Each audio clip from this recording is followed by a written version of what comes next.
Hello, this is Greg Hughes. You're finally seeing my face on a video that was actually recorded live, I guess you could call it.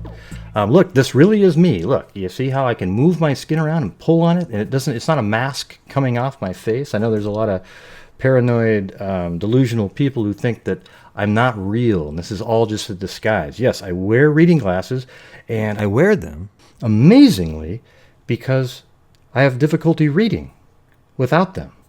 After you turn 40, your eyes start getting worse and worse normally, and I can't read without my reading glasses or see the monitor clearly. Okay, so that's why I'm wearing them. All right, and I'm wearing a hat this time. You've seen my hair in other videos, okay? Ooh, it must be a toupee now. Ooh, let's come up with something. All right, and also you can see right here, see how it's dark right around on the inside of my lip? I don't know why it's like that, okay? I wish it was gray like the rest of it, but it's not, okay? So I guess you'll just have to deal with that. All right, so today I was going to do an update on the Timothy Cunningham story. And the reason I'm doing an update is because the one I did the other day, we got sidetracked and we started talking about all kinds of different things. So why don't we do that again? And there's been a couple, well, like a minor update as well. All right, they've increased the reward to $15,000 now, and for those people who are, maybe just hearing it, I'll give you a recap of this case. All right, it's easy to start with Google Earth. All right, so let's do that. All right, so Timothy Cunningham is an epidemiologist and works in the chronic disease unit, I guess you might call it, at the CDC. All right, so that has created a lot of speculation on why he's missing, okay, especially since he called in sick, okay? So this is the timeline here. On February 5th, he found out that he didn't get a promotion that he was up for. He had already gotten a promotion in July the year before. So just 7 months prior, he had already been promoted. So in my mind, I wouldn't think he'd be too upset about not getting another promotion so soon. Okay, but he had just gotten the other one. Okay, so on Monday, he was told he didn't get the job, and that was on the 5th.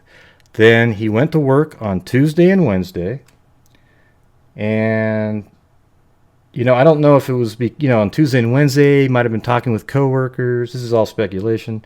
And he was getting upset about who got the position and so forth. And so he calls in sick Thursday and Friday because he's upset about it. Okay, that's my speculation. I don't think my opinion is that he doesn't really have a severe illness of any kind, okay? Then he went through the weekend. Then on Monday, he had an appointment to actually go to the CDC. So if he was really sick, I don't think they would allow him to go there, okay? Now, the conspiracy theorists will say, oh, that's exactly why they wanted him to come in, because he had something that was really secret, and they had to hide it. Okay, so the thing is he went in on Monday to have a meeting. Before he got there, though, he had called his sister at 7:15 in the morning, and the sister said that he didn't sound right, that he was upset about something. Okay, so then he goes to the meeting, and the meeting is to discuss why he didn't get the promotion. Okay, and so that's a Monday. That's a week after he found out that he didn't get the job. All right, so after the meeting, he said he's sick, not feeling well, and leaves. Okay, and apparently it looks like on the way home at 9:12, he called his mother, but his mother was in working out at a gym, and so she didn't have her phone. She wasn't able to answer it and talk to him, and who knows what might have been said on that call. That's the last phone call made from his phone. Then I guess family hadn't heard from him in a while, so they actually contacted a relative in the area, and they went by the home, and they noticed that everything was still there. Okay, I don't think they were able to get inside the house actually, but as it turns out, his car was in the garage. All right, all of his belongings were in the home, including his wallet, his keys, his credit cards, everything you'd need to have to survive financially was in the house and not with Dr. Timothy Cunningham. Okay, so that part's odd, right? So his car's in the garage, the front door's locked. Now I wonder if the deadbolt was locked. If the deadbolt was locked, then that means somebody else had another set of keys. Either he did or somebody else. Another unusual thing is that he told his neighbor, and the neighbor actually lives in this first house right here, on just to the left as you're looking at Timothy Cunningham's house. It's the house right here. Timothy Cunningham talked to the neighbor. Now it has to be prior to him going to work. So it could have been kind of near when he called his sister, like around 7-ish, something like that. Because had it been after he got home, there would be no doubt that he made it home. Timothy Cunningham spoke to a man that lives in this house and told him to have his wife remove his phone number from her phone. That's a little strange, right? Like, why would he actually say that to somebody? Now, it could have been like a last-ditch, sort of cry for help. Like, hey, you can have her remove my phone number. Okay? Now, it's not that weird that only she has a phone number, okay? Like, I'm the only one in my family, my household, that has the number of my neighbors, okay? Like, if something goes wrong, I call them, all right? Now, we have numbers on the refrigerator and stuff like that, but, I don't think it's that strange that she might have his phone number in case she needed to tell him about something. Okay, so maybe he was saying, hey, you don't need my number anymore because anything you see going on here, don't worry about it, or hey, you're not going to need it anymore because I'm gone. Okay, and he was maybe looking to as a last ditch, cry for help, and maybe the only reply he got was, okay, I'll let her know. Just somebody completely oblivious to what they're actually hearing. Like, normal people might say, well, why do you want me to remove it? Why do you want me to have her remove the number? That's a little weird. And then he might say, and then it might be a conversation that leads to something. But I think we can assume that he said this before he went to work. So he told them that before going to work at the CDC, and that would let me know that he already knew before going to the CDC to figure out why he didn't get promoted, that he wasn't going to be coming back. Because there's absolutely no reason for him to have said that to that neighbor unless he knew that he wasn't coming back. I can't think of another logical reason to say that. Okay? Now, another updated information, but it was in a live video that I did, but I'm now putting it on a regular video so people can watch it, was that there's been another search for him. Now, I would think he lives right here. There's so much wooded area around his house. Look at this. So apparently they searched here. This is behind his house. That's a pretty big area. Heck, you could even, looks like you can walk to the woods and get all the way over here without being seen if you walk, through these areas. And then right here, it's a very wooded area. And there's actually a hill there.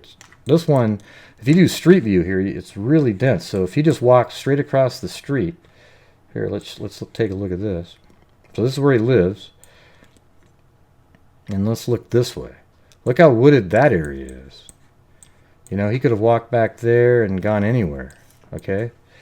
I think they should go back and check this entire area again. Not just this area over here. They should be looking in this stretch right here. If I was going to take a guess, I think he might have, maybe killed himself, and he's right in this area right here. Okay, but then, even then, there's this huge railway area right here. Look at all those cars. Okay, now he could have gone through these woods, even crossed there, and then gone into here, and nobody would probably ever find him if he was in this area. This is like this remote unused area. You can just tell people don't really just hang out over here. All right. Now, there was searches put together, though, that were actually done at the CDC, which is way over here, 7.66 miles away as the crow flies. So there's his house right up here, way up in the corner, right there. And all the way over here is the CDC, and apparently they checked the woods here. Now, I don't know if this was a law enforcement search. It seemed like it was more put together by the family, but they probably looked all around in these woods in this area. Then they also checked the woods by Mercer University, which is right here. Okay, they looked into these woods, apparently, and there's a lot of woods. It goes all the way around. Maybe we can take a look and see what that looks like.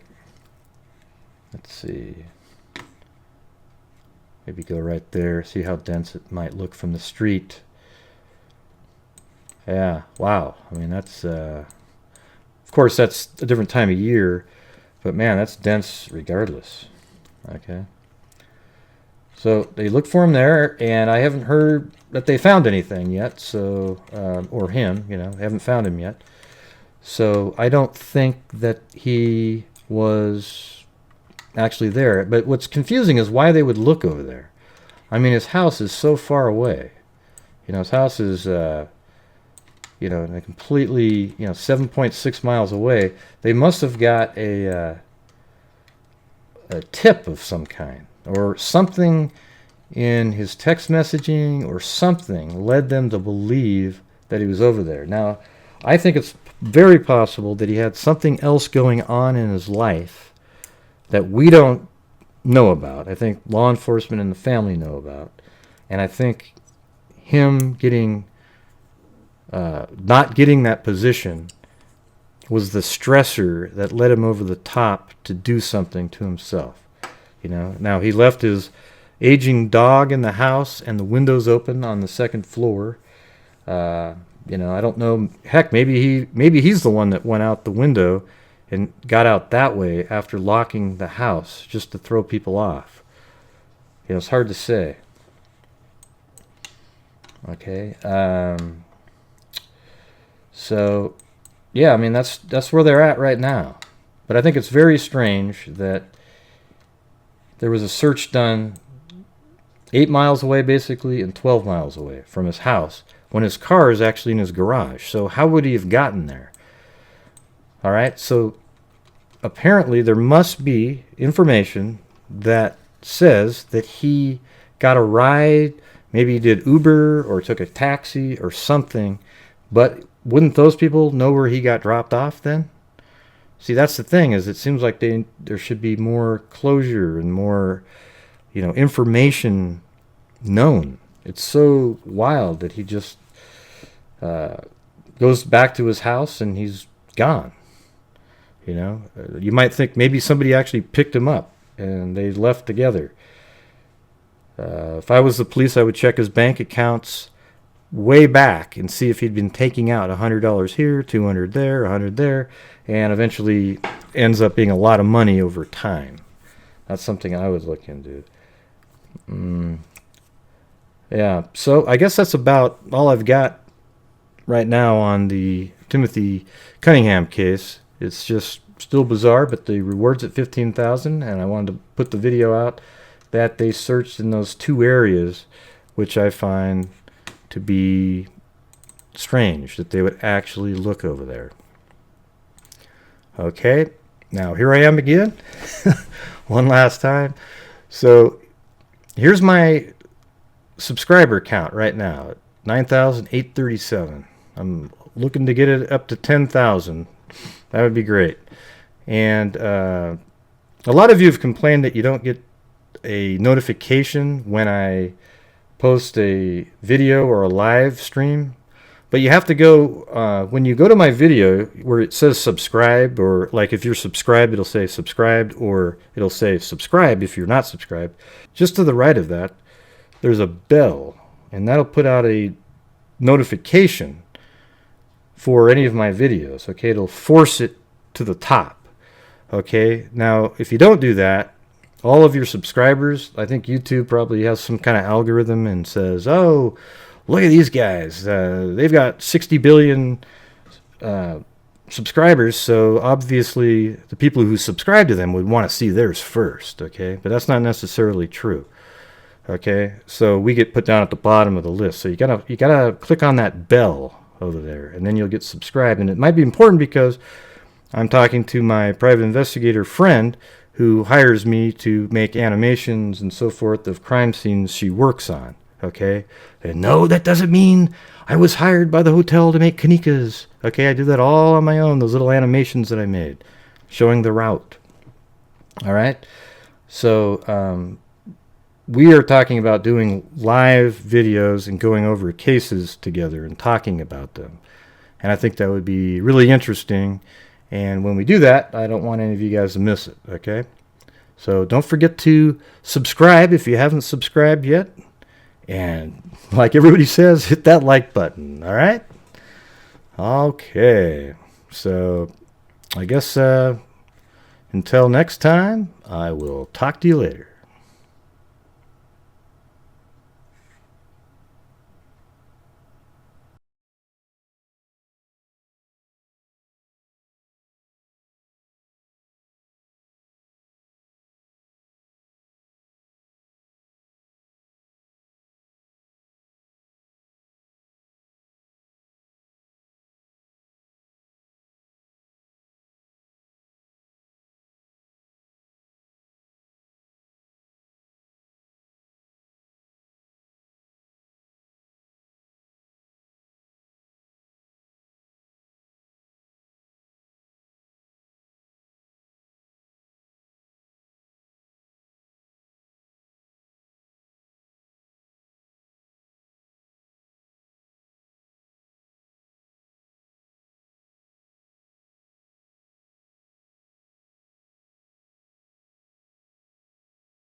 I wear them